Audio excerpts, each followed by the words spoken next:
Hello once again, and thank you for being here to continue our afternoon's program for Virtual World's Best Practices in Education. Our next featured presenter is very well known in Second Life among builders, Sensuous Maximus.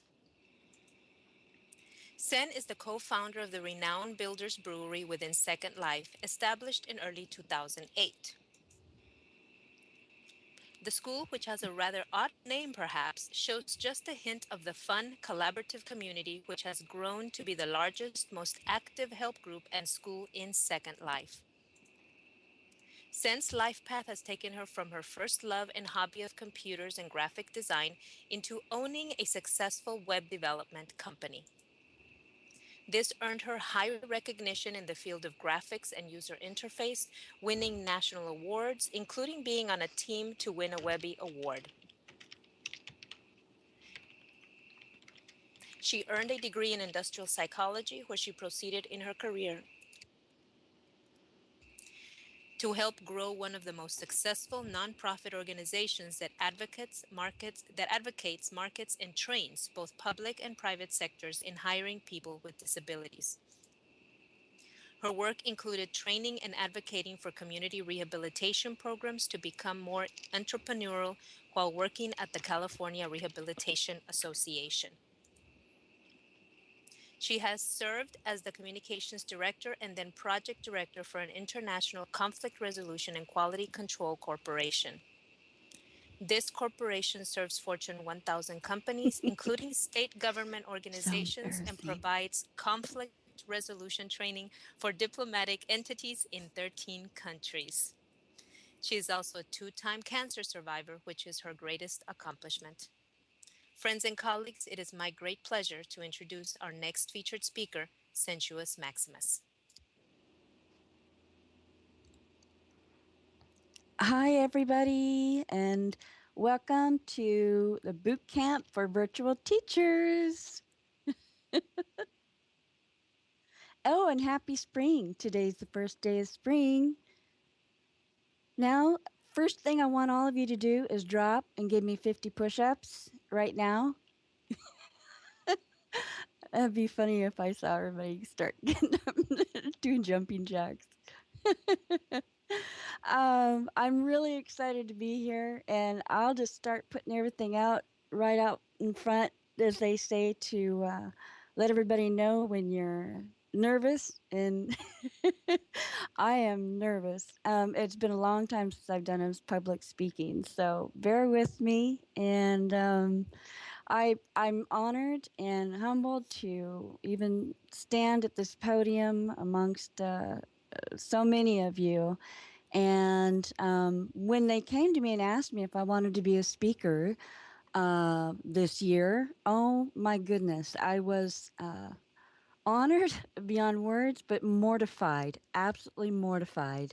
What would I speak about? Well, she told me, speak from your heart about Builders Brewery. That's what people want to know about, what it's about, how it ticks, and things like that, because they can learn from that. Well, as much as the proud mama would love to talk about her baby, and I will glaze over that, I really thought I want to make this valuable, and that take the things that we do well and share that information with you, the teachers, people out there that are hungry to teach in a virtual environment. Many of you already are, and the stuff I'm going to say is just old news to you probably, but that's okay. Maybe I'll get a chuckle out of you anyway. Um, but if you can imagine, my fear when I look at the people who have stood at this podium the last few days. Um, well, all the different sessions going on around SL for that matter. Real life professors, which I am so not. Real life teachers, which I am not. I'm not going to kid anybody. I'm a nerd, to begin with, who ended up really going into um, industrial psychology, which ended up helping and working with organizations in quality control and things like that. How I ended up in Second Life, who knows?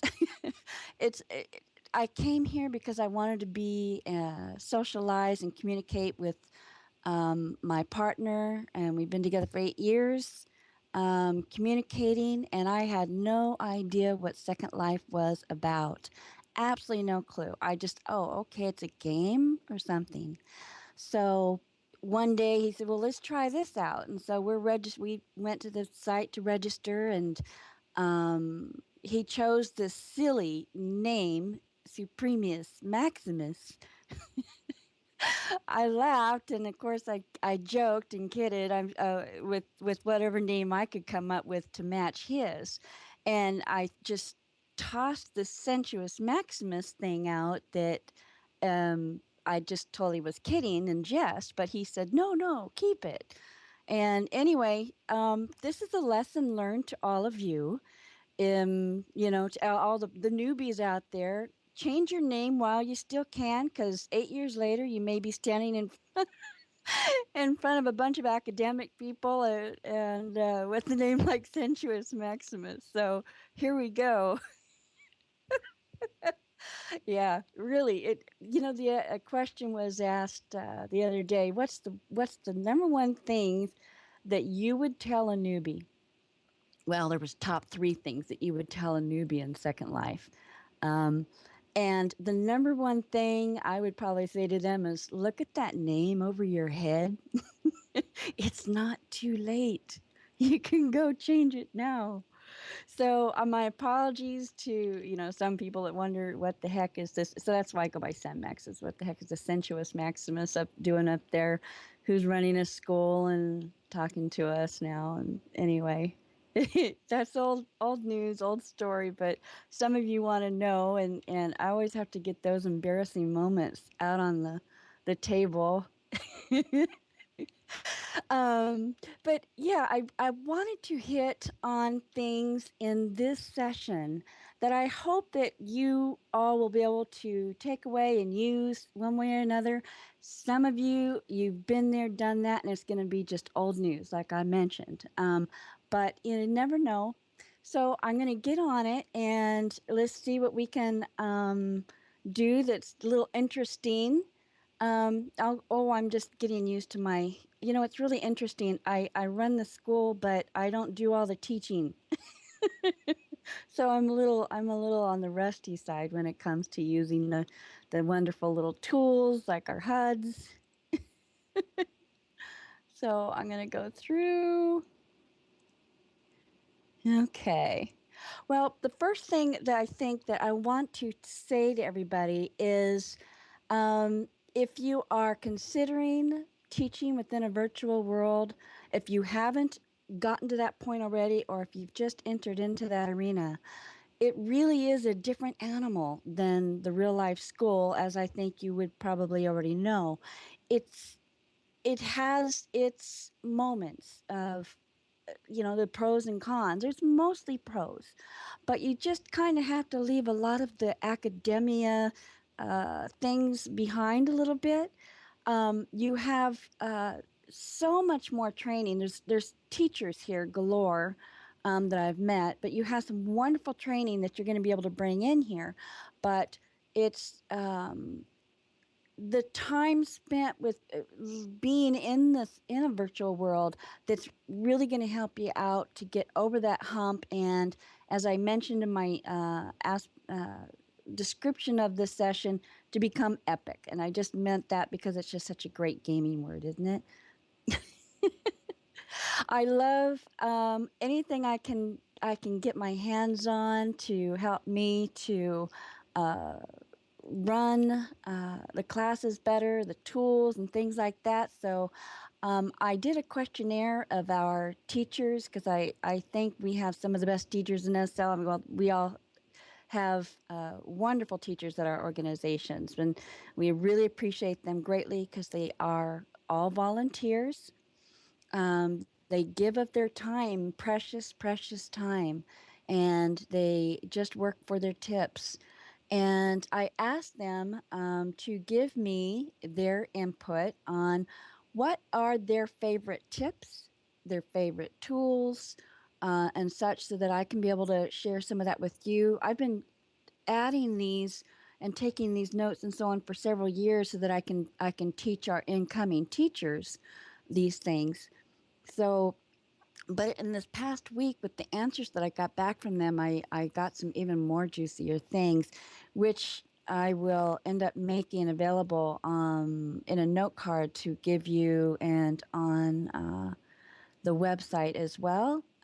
It's just too precious, and you'll not be able to uh, write it all down here. So the first thing that I want to talk about is you and your appearance for when you're a teacher, when you are representing your school or your organization. I think it's pretty much all common sense, and it's it's something I think most of you probably might roll your eyes. Oh yeah, okay, but you would be amazed at how many people honestly do not think of these things. I mean, there's things like, you know, the, your AO, your typical animation override. There's many people who do not even think about either changing their AO, or turning it off, or maybe changing it from the AO they wore at the nightclub the night before. I have seen some, we've had teachers come and go over the years, and I have some screenshots of some incidences, that I've had to take for records. And oh my goodness. So no matter how much some of us might think it's common sense, there's still people out there that don't have it. So yeah, you want to take and you want to have a good pose. Find yourself a good, simple, professional, quiet AO and pose, because that's going to be something that you can, people are going to be staring at you. So learn how to customize one of the AO, like ZAO, ZHAO, or use the built-in animation in the Firestore viewer. Or just don't wear an AO at all and depend on the sit animation in your chair. So yeah, there's some wonderful business AOs out there, but look at my AO that I'm wearing right now. I actually don't care for this one. I should talk. But I looked all over, but some of them are just so stiff, and um, or they make the woman look like she's the submissive little waif, your eyes down and kind of looking up through your eyelashes, kind of thing. You know what I'm talking about, right? I don't know. I like to carry my head high.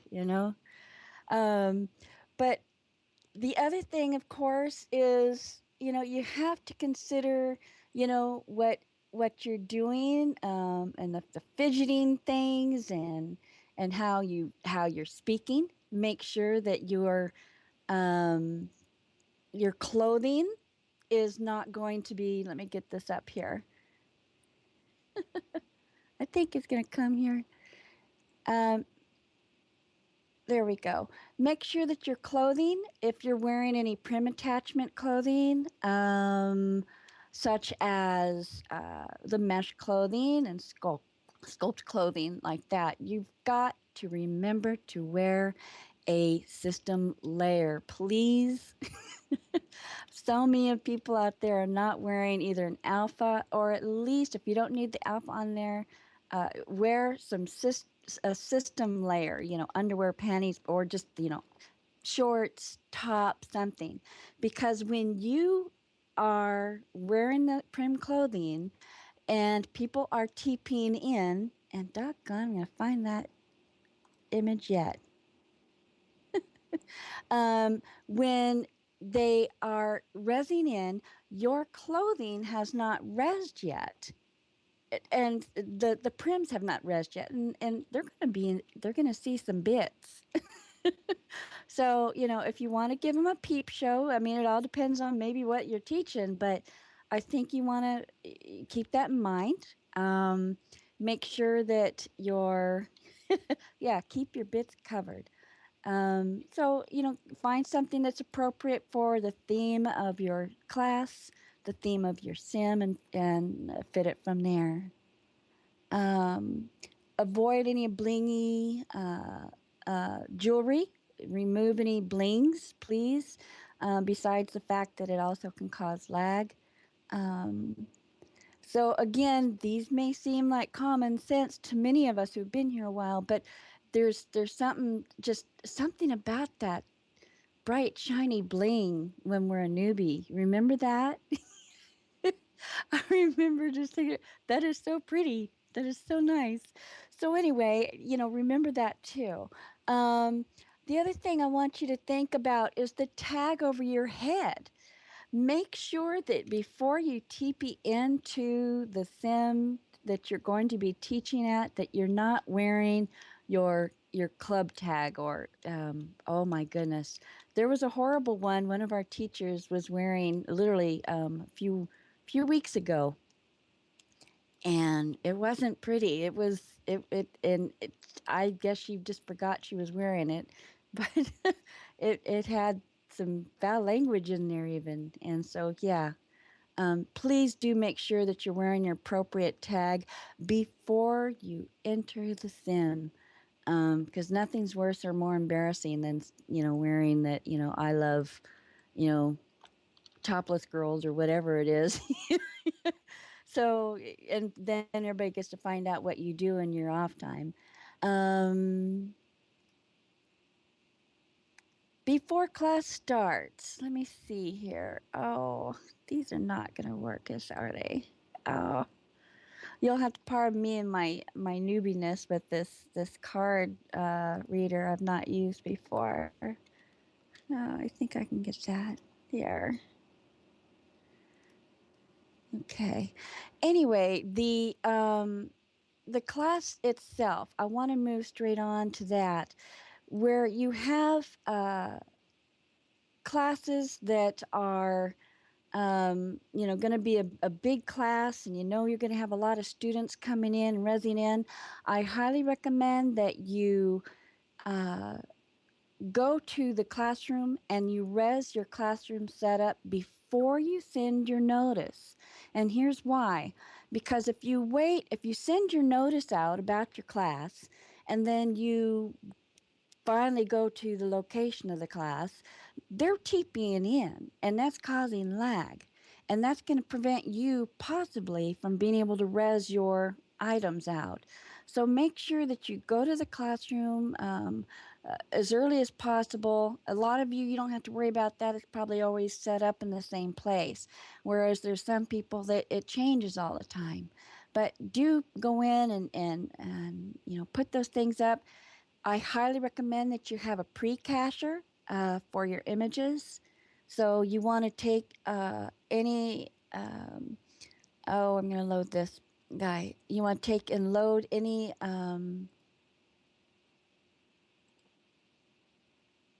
images. You want to put out your prims and set them in the right position, things like that.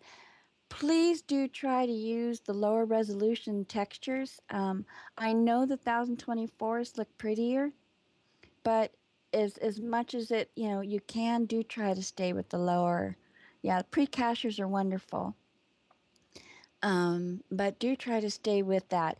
Now I'm gonna start running through this a little bit faster. The beginning of this session and what the information I'm giving you right now is probably a little bit boring to some of you right now because it's kind of the common sense stuff, but it needs to be said to those who are still new. And then I'm going to move toward the juicy stuff. Some of the things that we don't really quite think about. Oh yeah, all the good stuff. I hope so anyway, Um, but when you get to your class, okay, first of all, let's hit on the voice thing. If you are going to be teaching in voice, I highly recommend that you go to the Voice Echo Canyon and you test your voice out. And I can't get my head to start. What you want to do is test your voice out. I don't know if any of you have been there, but let me see. I've got the plural somewhere. But it is just a neat little place called Voice Echo Canyon. You could type it in your map and get there actually. And my head would come up and probably tell us that, but it's not loading. So, oh, there it goes. Yay. Um, anyway, you talk in that, and it'll repeat your voice back to you so that you can hear it. You can hear yourself. So test your voice out. Make sure that you're not wearing clothing that's going to be rubbing on your microphone. Right now, this microphone is not my best quality microphone, so I don't know how crud I sound, but it's just a horrible one. My other one broke, so I ran out and I got a cheapie and dealing with that. Um, but make sure that you've got, a decent microphone at least. Make sure the microphone is not right underneath your nose. You don't want to be vadering on everybody. I can hear it now. But you want to put it at least a good distance away from your mouth, under your mouth, so that even your breathing, if you're a mouth breather, you don't want to be breathing on the mic. So keep it down and low. Um, do try to use your lower tone voice. I know some of the girls have this high voice, and we get into this mode of using this kind of a more of a sweeter voice because we want to be loved and liked and everything like that. But when our voices come through in a virtual world, it does this wonderful presto changeo of our voices a little bit, and we're going to sound more nasally and higher, and it's harder to understand. So as much as you can, try to talk slower, which I'm probably not, and that was a reminder for me to slow down. Yeah. So take inventory of yourself at that moment when you're about to start talking. You just breathe in and relax, and you just think, to yourself, I can do this. But be in your relaxed family atmosphere mode. It's as much as we want to be professional and sound like the know-it-all, if you will. It's a little bit better if you come across more relaxed to the people, because then they're more uh, they feel like they're able to approach you and ask you things. I've heard some people just try so hard to sound like you know well, a professor. I've heard, we had a teacher, bless his heart, sweetest guy in the world, but he tried so hard. He wanted to sound like a professor, somebody that knew what they were doing, an older man. And so he actually almost changed his voice a bit and added these nuances in there. So with his voice, that it just didn't work for him. So I could definitely highly recommend just be yourself. Don't worry so much, and people will love you anyway. But with that, please remember that this is a multicultural, international audience at all times. You're going to be speaking to people with different languages. English is not their primary language. You've got to look at your material, at your format. Do you use any slang? Are you using abbreviations, acronyms? Because even the slightest thing like approx for approximate, some countries do not even use that. Oh my goodness, it's endless, really. How many times I run into it because I love using slang. I'm from Northern California, and I have that California girl thing in me, I guess, and I'll use things, coulda, woulda, shoulda, or whatever. And just saying, it's so easy to slide into that because you're trying to be in your relaxed mode. So do keep in mind that you have to say words as clear and concise. Avoid the slang as much as you want to use it because it's just fun. I'm probably the worst offender of that because I love to make up words as I go. It's just more fun. And so, but when you're talking to international. So you have to think that way.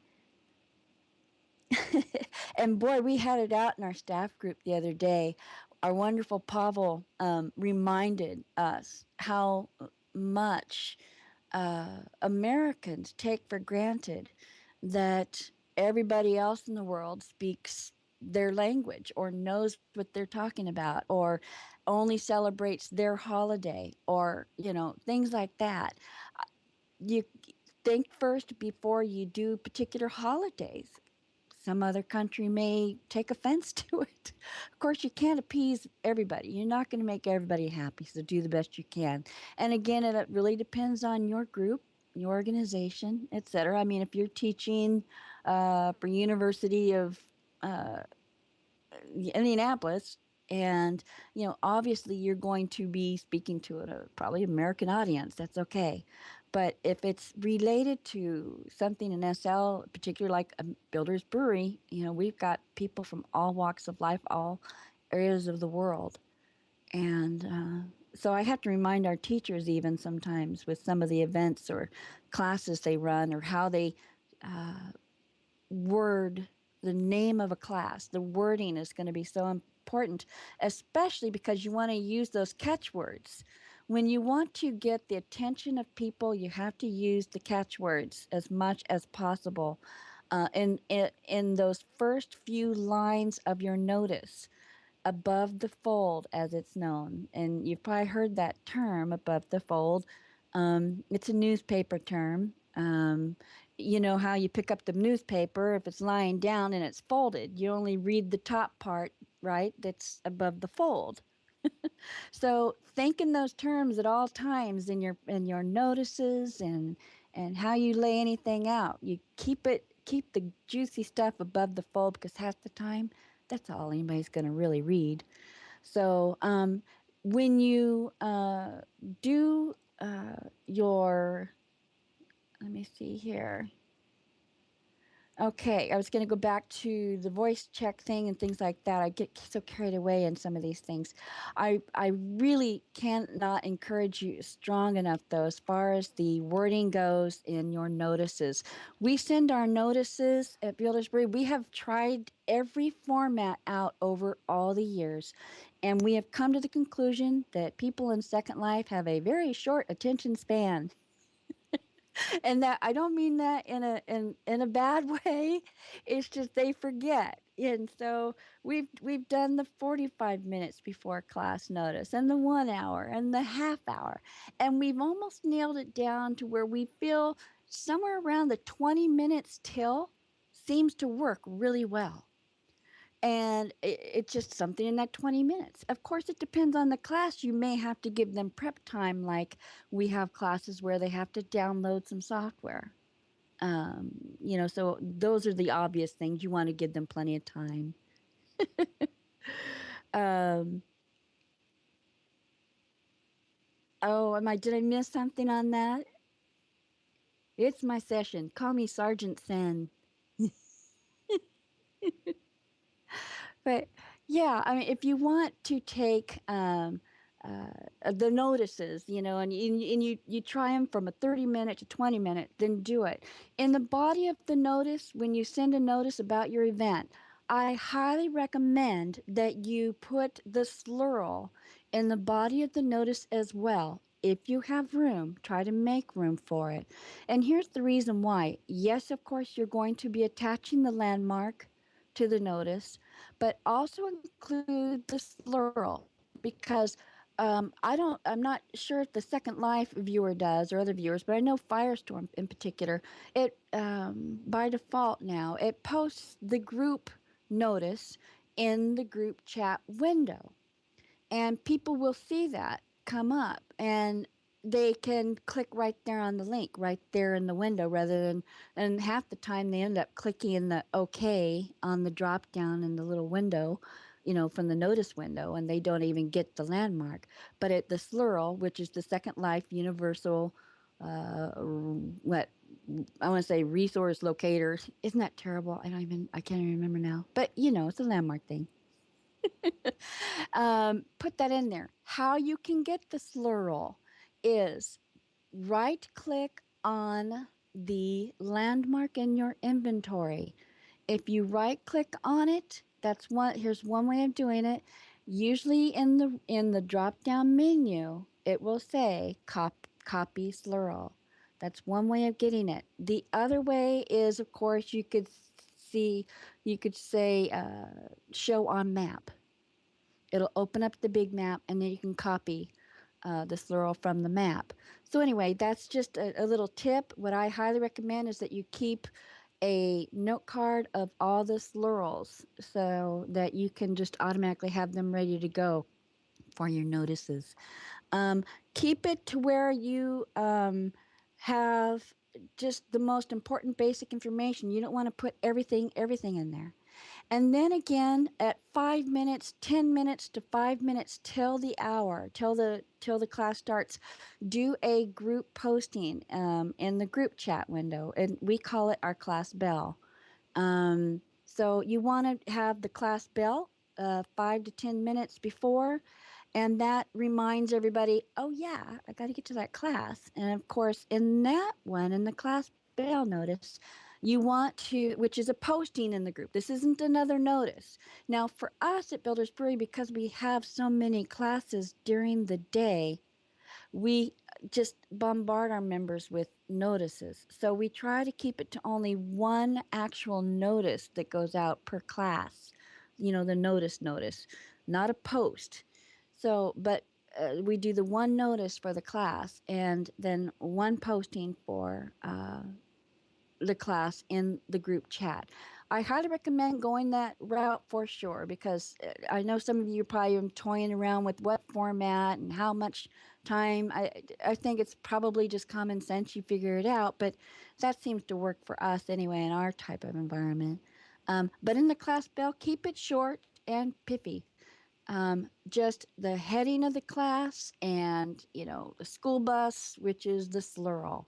Um, Keep it that way. Yep. And as far as the landing point for your classes, make sure that you have right there at a landing point anything that's going to be important, like reminding them to take off scripted things, or how to reduce lag, things like that. That's always helpful. Provide a description even in the landing point. If it's a separate parcel, you could include in the description in that parcel instructions on what to do for the class. But yeah, that's just a start. And I'm just so disappointed because I have all these wonderful slides and I want to show them to you. I guess I can do it now. There. I have no idea if some of them will show or not, but anyway, I want now also to touch on the lesson plan, which is huge. Your lessons, you guys have worked so hard on. You've already uh, learned how to do a lot of this stuff, of course, with your real life classes if you're a real life teacher, and that's a good start. But guess what? It's a little bit different here in that you're going to have to teach, of course, to the multicultural audience, but you're also going to be dealing with people that you may not know if they have a disability or not. There are visual issues that can come up. Um, and so um, I highly recommend that your text that you keep, that you type in your note card readers, please do not make long paragraphs. Keep your text 1 to 2 sentences, maybe long, or very short blocks of text. You want to keep it conversational still, of course, but whatever you do, do not type big blocks of paragraph because it makes it more difficult for the people to read. Believe it or not, it's more difficult to read. It is something that is, could just make people fall behind who are slower readers. So, yeah, try to keep it just short and to the point best you can. Um, Conversational. Make sure again that you're not using the slang that had preached about moments ago. Avoid those pitfalls because it's so common for us to use the acronyms. Always, as we learned in high school, you spell out your acronym first, then you can use the acronym as you go later on. So at least so they know what it is you're talking about. And oh my gosh, I well, I have a story about that and acronyms here and there. So did you know I didn't even know what RP meant for like the first year? I think 6 months year that I was in SL, and these people were standing around me. I know, but they're standing around and say, "Oh, RP this, RP that," and I'm going, "Well, what's RP?" So yeah, it tells you where I was. I wasn't RPing. Yeah, I came into SL and I immediately went into the creative mode. It was build city. That's all I wanted to do is build, and create. And so I've never been into the role playing. RP means role play. For those of, like me who don't know. So, yeah. Again, there's those common use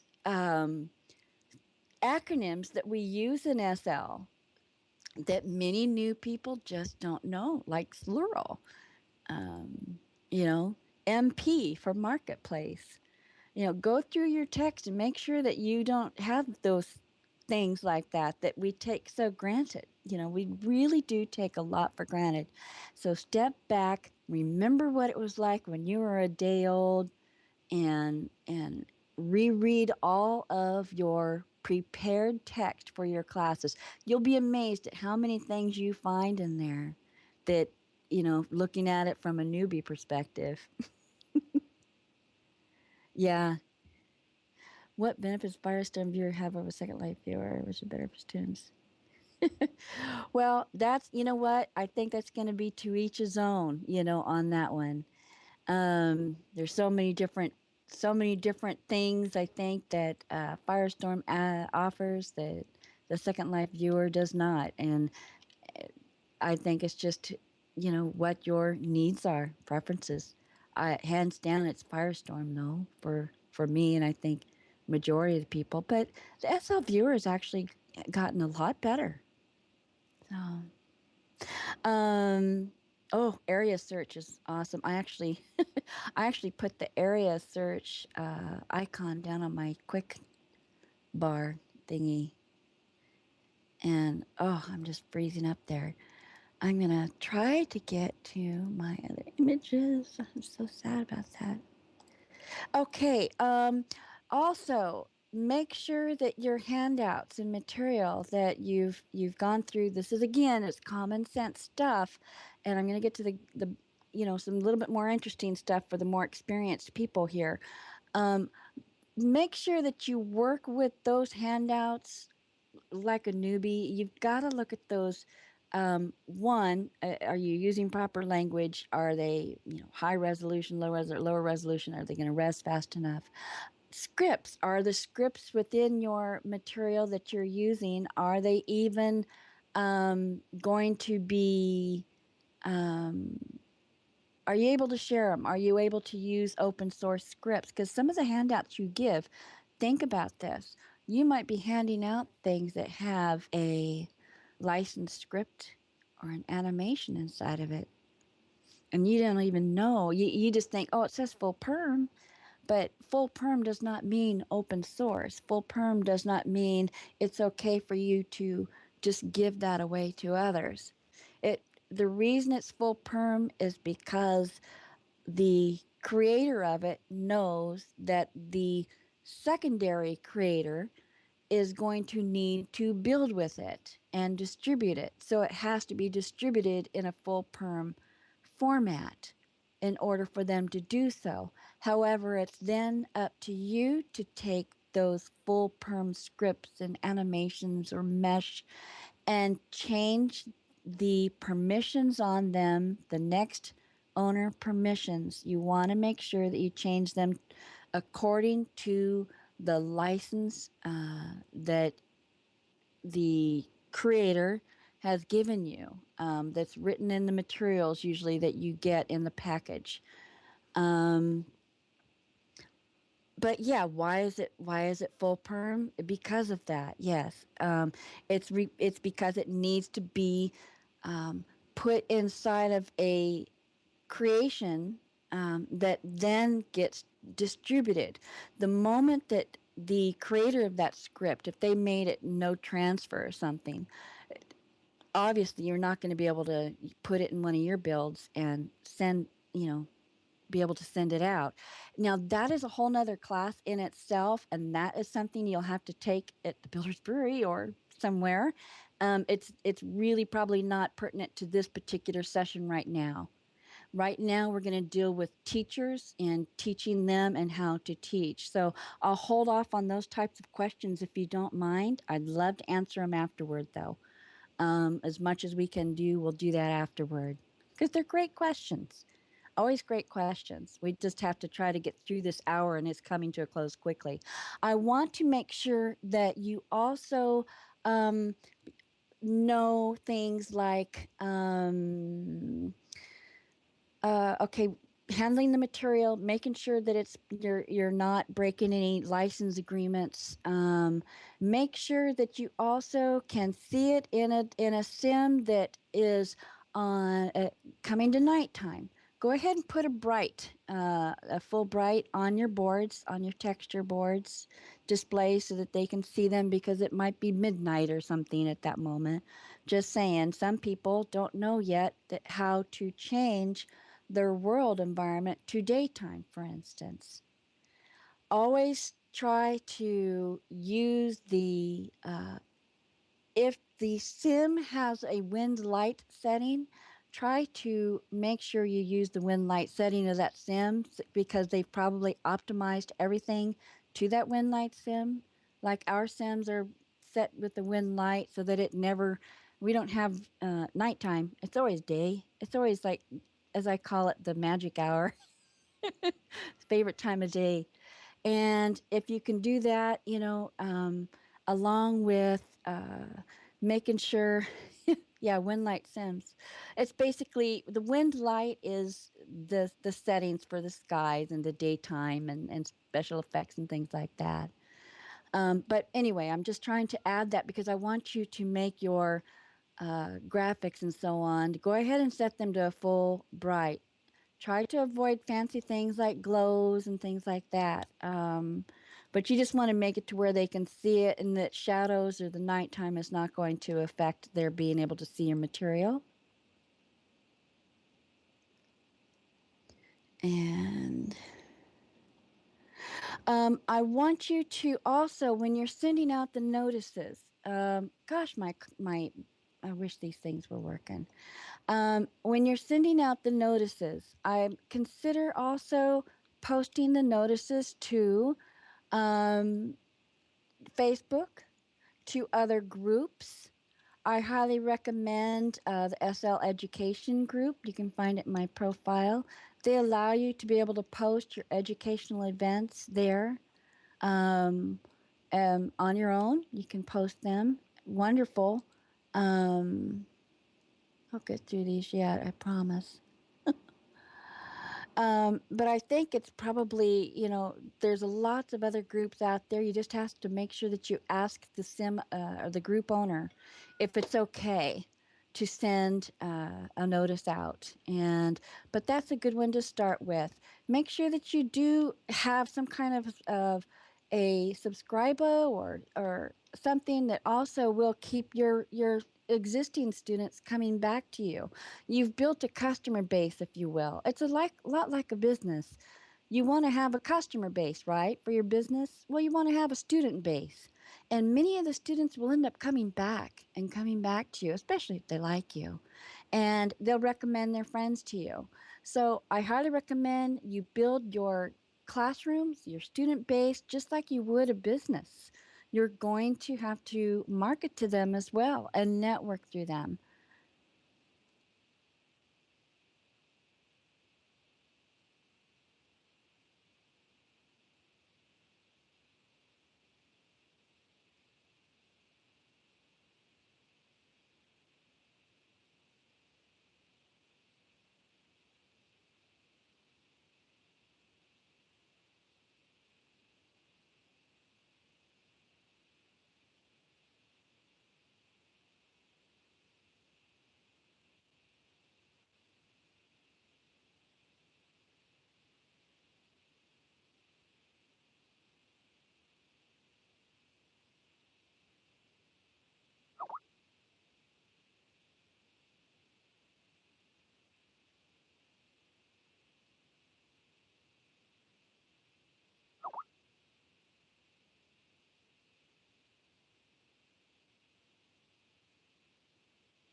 There.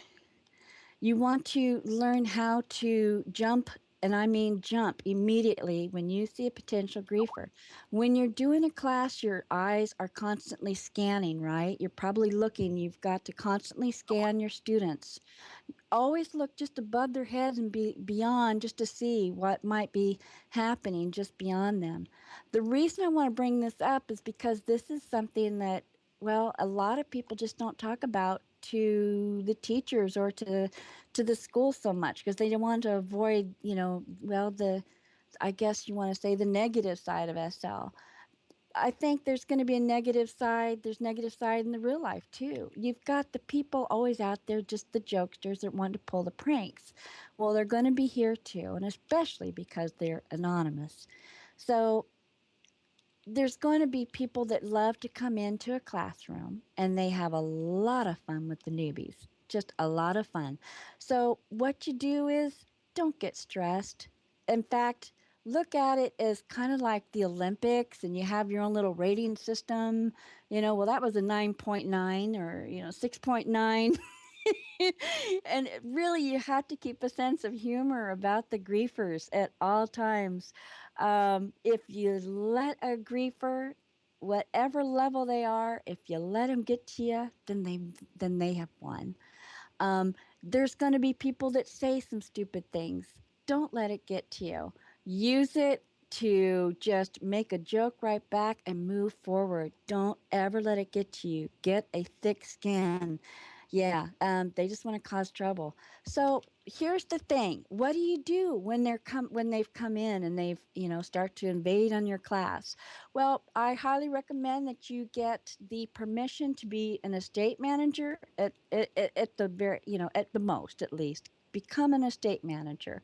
The reason why you can do so much more with that, but at least have the about land parcel powers as well as a state manager. And oh my wonderful slides! As an estate manager, and if you hit on um, Alt R, it'll open up the region. And when you get your region details, if you go to the debug tab, do you see the debug tab? Hit the Alt R and you'll see the debug. This is when you have a really bad griefing going on. I It's something that we have done, and this is people that have estate management powers. Um, Disable physics. Go ahead and disable the scripts, of course, and disable the build. But if you disable physics, they can't move. And it is the funniest thing when you see you see a grouping of griefers, they're running or walking or whatever. All of a sudden, they can't move, and it is like the Matrix. Everything they are literally frozen in time. I mean, they're AO, whatever position they were in, they're frozen. It's actually quite funny. But remember, once you do that, you got to turn it off. But nobody can TP into the sim either. So it's for somebody that knows what they're doing is more comfortable with dealing it. But I'm just saying, giving that information to you to use. Uh, at least practice with it so that you know what the limits are and how it's going to affect your whole sim. It's going to affect you too. You can't move either. So you've got to make sure that, get that screenshot while you can if you like to report them or you keep a report. Get in the position to get the screenshot, to take the names. But once you do that, you can at least use your mouse to right click and eject while they're frozen, even. But your app is still frozen. Yeah, but you want to immediately freeze them what they're doing. You want to turn off scripts. You're going to turn down your particles. Here, let me get to that actually. Um, there is a little box at the bottom of Firestorm. It's the little Firestorm icon. I'm going through all these thingies real quick, okay? Because I already went through those. You want to click on that little Firestorm icon. keep keep that handy. Be used to using it, because right up there is you can turn off particles. Because if you're getting a massive particle explosion on you, you're not going to be able to see anything. You're going to end up crashing. So just as a quickie thing, turn off the particles. With that, just pull that up. Keep it handy. Um, Also, you make sure that you immediately just hit that top bar, the menu bar. If you just hit on that where it says VWBPE Central 2, you just touch that. It's going to open up the About Land. And immediately under the About Land, then you've got your options. Go to Options tab under the About Land. You're going to disable Build. You're going to disable Scripts and disable object entry. Remember to turn those off immediately as soon as a griefer shows up. Okay. Um, and as far as names and so on, if you have to, you can't grab them all right in time. At least take a screenshot with a screen capture. Use a screen capture tool like Gaiazo. I highly recommend it. And I also am going to recommend that for your classes, for your format. Oh my gosh, I have so much more I want to talk about in this. But I know I'm going to run out of time. But use a screen capture for your classes. If you're trying to describe, for instance, oh, and I crashed. Well, I'll try to get back on. Sorry, guys. I just crashed in SL. Arg. I'm running Yeah, out of and time too. we I'm are, about 5 minutes yes, and I'm done. Oh, actually, we have another presentation here at 2. okay. Oh man, I was just gonna give my last juicy tidbit too. Hi, sorry, folks. I think Sen crashed, so she was about to finish up. So sorry Tell them, about that. tell them to drop me a note card, and I will send them all the notes. Okay. Uh, Sen is saying that if you drop her a note card, she will send you all the notes. because I'm crashed and I couldn't distribute it to them. I wanted to put out the note card giver. That's all right. Yeah, so since she didn't get to put out the note card giver, she will, if you send her a message, a note card, she will go ahead and send you the notes. Thank you all very much. I hate to cut this off. These are just wonderful tidbits that Sen has shared with us. They're marvelous. But Oh, thank you I very am. much. Okay. So thank you all for coming. We have a great afternoon program, and this was a great way to get it started. Thank you, Sen, so much. This was a privilege indeed. Thank you all very much. We have another session shortly here. Well, that was just so sad, wasn't it?